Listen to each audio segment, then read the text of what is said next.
You know, this theme of awakening has really resonated with me this month in profound ways. You know, this month started, of course, with Easter, which is, of course, the ultimate awakening story. Literally. I mean, if you think about it, it's about rising up into the awareness of the one unified wholeness, the one aspect of all that is, and ultimately what that is it's love. And that's what we're all here experiencing. I think I'm experiencing the love. Are you? Yes, I love that. And so when we talk about awakening, when we talk about basically opening up in awareness, what is it we are opening up in awareness to? For me, it is opening up in awareness to the fundamental premise upon which this entire philosophy is based, and that is this: God is all there is. That's it. And if you took nothing else away from today other than that idea, God is all there is, I feel I would have done my job. And here's what I mean by God is all there is. There is no separate thing out there. God is all there is. It is who and what we are. There can be no separation. And so God is expressing itself by means of all creation. It is expressing itself in the lives of each and every one of us as the lives of each and every one of us. It is expressing itself, frankly, it is expressing itself in all the technical difficulties we're having today. That's God too. And it definitely was expressing itself through Beryl Varno just now. I was particularly inspired by this song. It's an inspiring song, isn't it? I was particularly inspired by this song today. This song essentially is a prayer, right? It is a prayer. It is a prayer of release. One of the fundamental faculties of divinity itself is the faculty of release, to let go of our reliance on the things we think are, limiting us. We look at the world of form sometimes and we think that we are stuck in this world of form. We think we are stuck in all the intricacies of all the experiences we have. And I'm here to tell you today, we are not. We are not. We're only stuck in them because we continue to think we are stuck in them. Let it go. Release and be free. That song reveals an arc to awakening. It's allowing us to recognize the burden that we may carry. I mean, I can admit to this. There are some burdens I carry. I'm working on them every day. Anyone, you don't have to answer this. This is a rhetorical question. Anyone else got burdens? No. It's okay. Every week I want to say, I want to let you off the hook of thinking that you got to master this spiritual understanding and live it in every moment of your life. And yes, that may be the ultimate goal. I always say my ultimate goal in ministry is to put myself out of business, because everyone has come to the realization of their divinity to such a degree that we don't need to gather in community like this to be reminded of it. But I love gathering in community as well. And I love to be reminded of it, and I love to see it in the faces of every single person I encounter. And so in recognizing the burdens that we may have and being willing to release them with courage and clarity, that's what we're all about. Awakening begins when we stop declaring as normal what we perceive to be the bondage in life. I want to take a moment to just consider that for a moment. What have you decided is normal in your life just because it is consistent and familiar?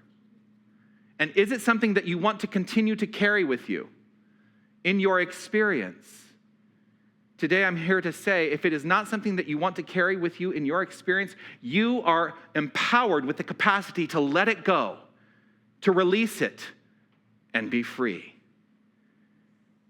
The lyric in the song says, I've carried this burden long enough.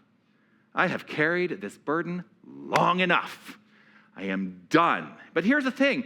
Remember that the burden is not indicative of weakness. It is not indicative of any kind of failure in our lives. Let that idea go.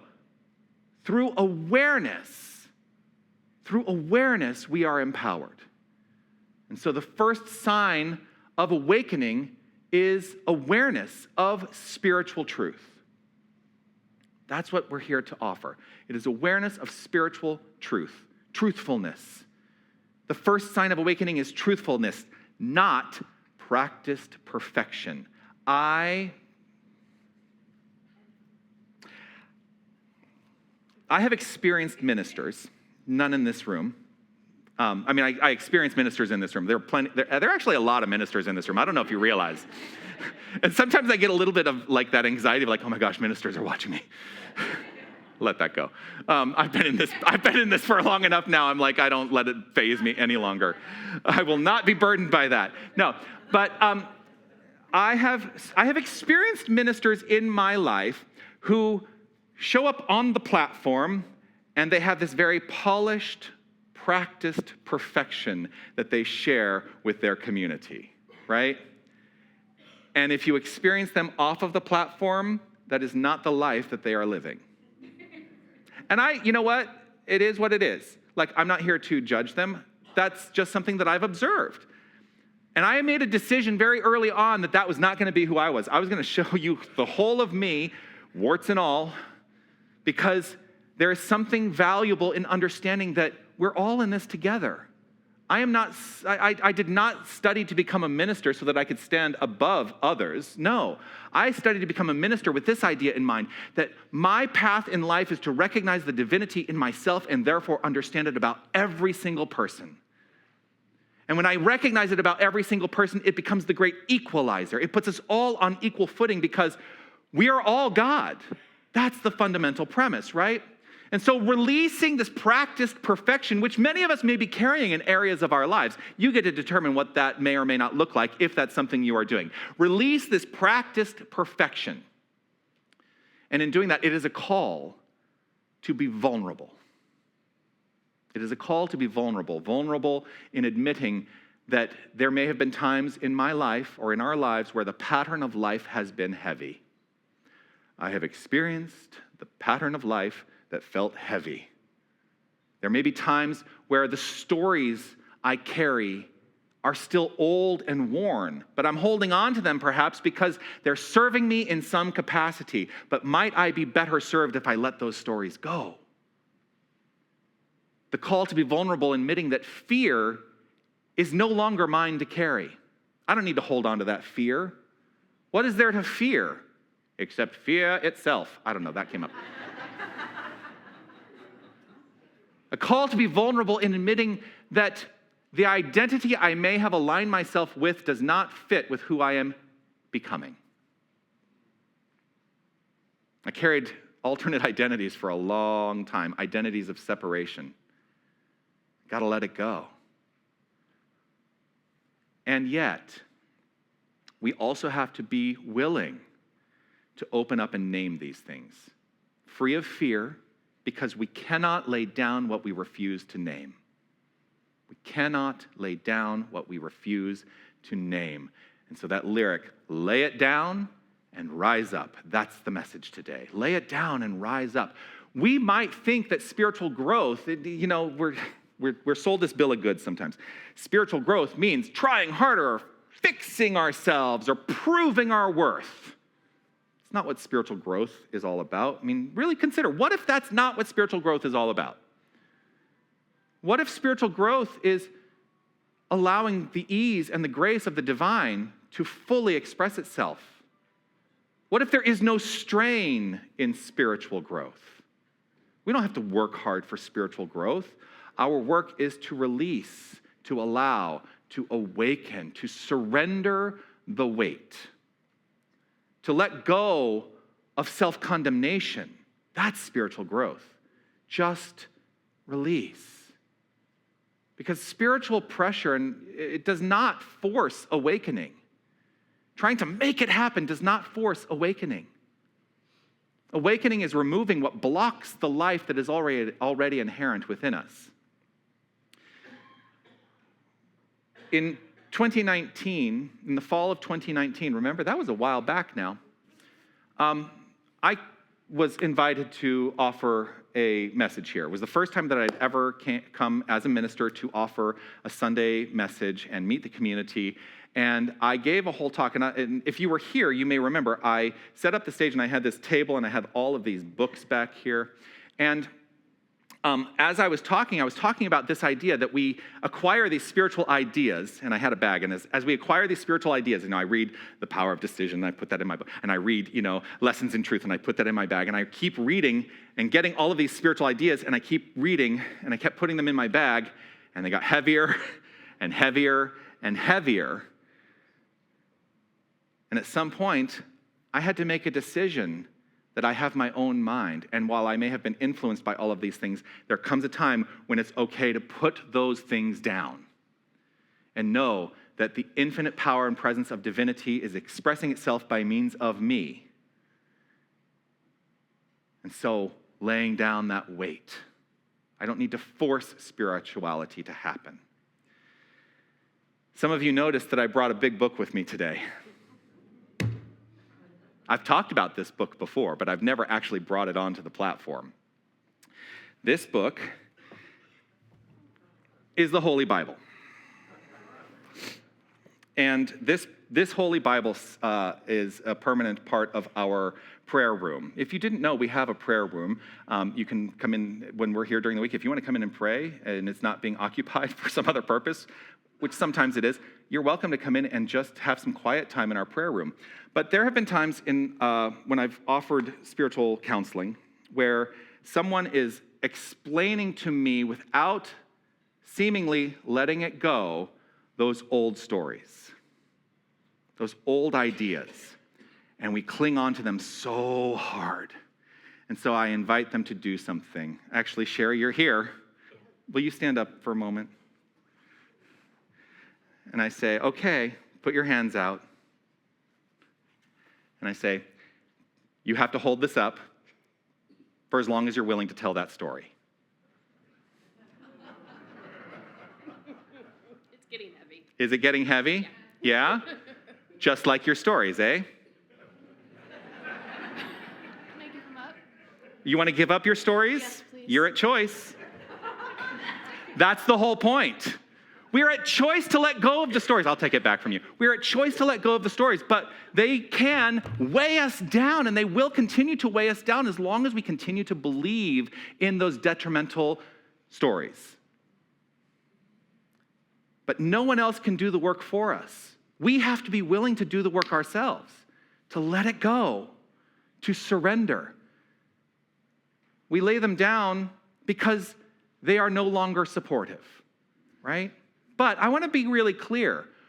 We can still honor their previous benefit because we told the stories because there was a benefit to them on some level. It may have been at the level of awareness or below the level of awareness, but as long as we relied on those stories, we were gaining something from them.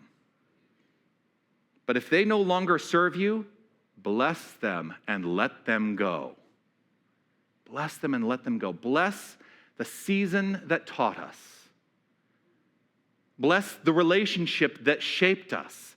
Bless the fear that once protected us. Bless the identity that got us to this point. But know that you are not relegated to live within those ideas any longer. Bless them, honor them, be grateful for their presence in your life, and then let them go. You don't have to hate what has ended in order to release it. You can love it and release it if it no longer serves you. Awakening in this way is an invitation to courage. It's an invitation to courage. The lyric honors this. It says, be unafraid to face a brand new day. Be unafraid to face a brand new day. A brand new day is a beautiful thing. But every brand new day is also something completely unfamiliar. You may think you know how the day will unfold, but you don't. You don't really know. You don't really know. For facing that unknown is a call to deeper trust. It is a call for each and every one of us to trust more. It is a call for each and every one of us, some people don't like this word, but I'm going to say it anyway. It's a call for each and every one of us to risk more. It is a call for each and every one of us to live more honestly, to stop shrinking, and to release the doubt that has carried us to this point. One of my favorite metaphysicians, and this may surprise you, but he had a lot of metaphysical, glorious things to say. One of my favorite metaphysicians is William Shakespeare. And he had this to offer in his play, Measure for Measure. He said, "Our doubts are traitors and make us lose the good we oft might win by fearing to attempt." Our doubts are traitors. Our doubts are traitors in our minds. If we are living within the construct and the concept of doubt in our lives, that is a traitor to the full expression of our being. They make us lose the good we oft might win. They are making us lose in our lives what might be beneficial. And it's lost because we fear to attempt. It holds us back. Doubts hold us back. That's it. Doubts are simply beliefs. That's it. They are beliefs. And I always offer, when I teach the prayer class, when I've taught, I've been teaching a spiritual practitioner course for the last couple years. And one of the fundamental things I always say is that it is your beliefs that are setting the limit to your demonstration of life. Your beliefs are setting the limit. And if your beliefs are rooted in doubt and fear and worry, that is the cap. You cannot grow beyond those things until you're willing to let go of those beliefs in doubt, in fear, and in worry. But doubt, it can lull us into some feeling of comfort. It can be very persuasive. Doubt can be very persuasive.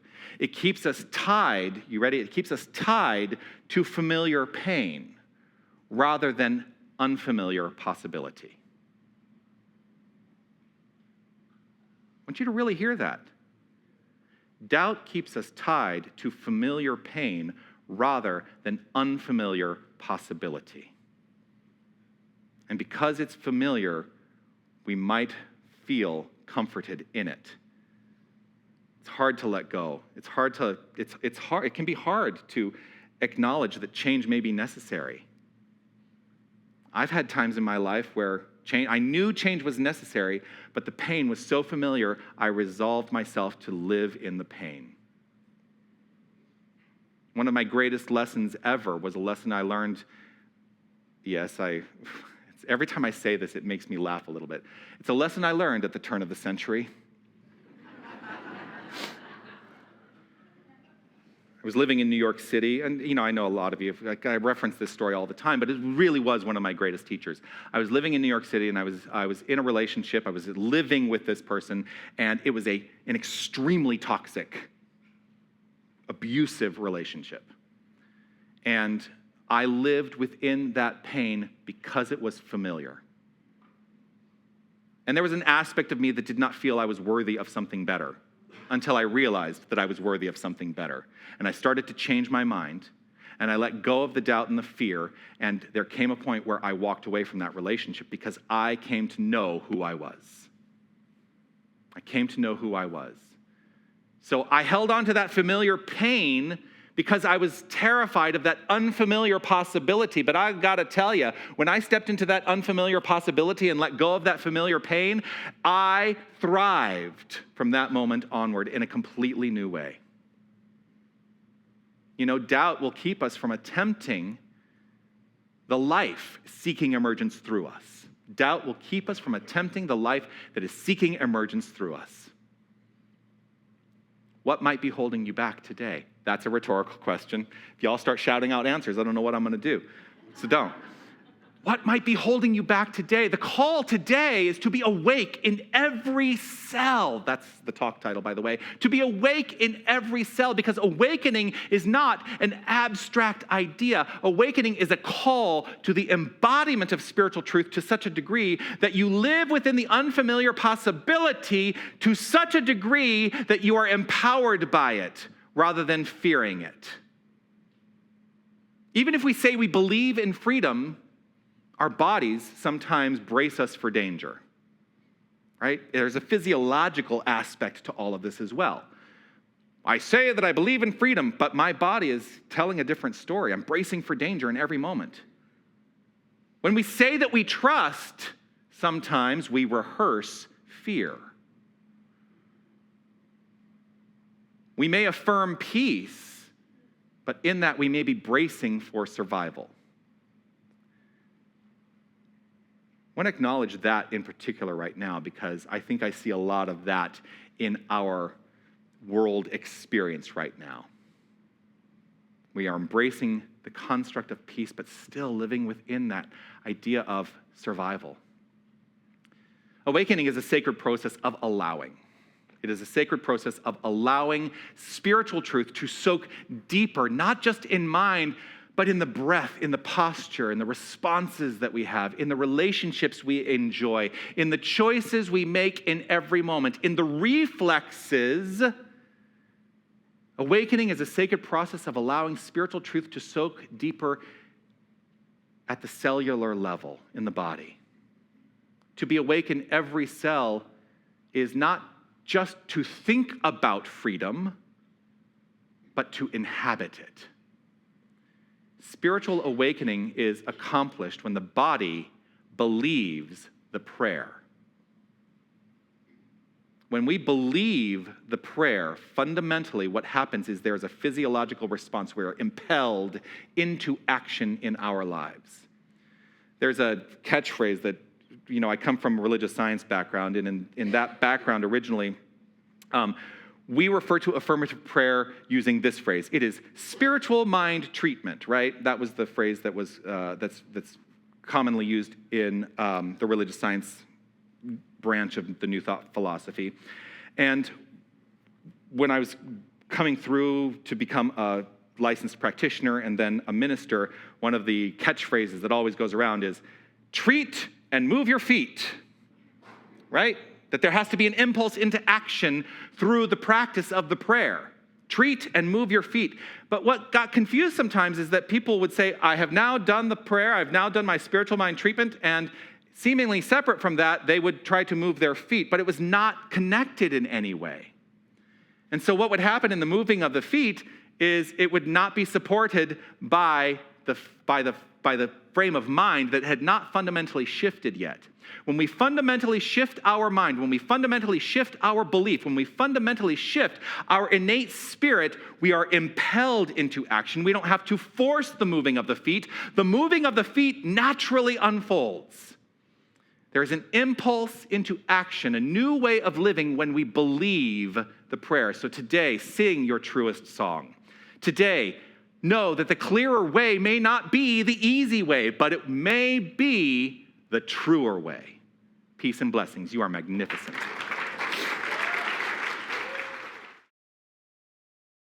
If you're new to our community, one of the things that I offer every week is a life practice, which is a practical way to apply the lesson of the day in your life. And so this is the life practice that I encourage us all to embody as we move from this day into the rest of our lives. During the day, notice if or when you are holding tension, either physical or mental. Choose to consciously relax, take a breath, and affirm, I am awake to infinite divine life in every cell. Consider that as a practice, not just for the week, but for life, because spiritual practice is a life-giving experience and expression.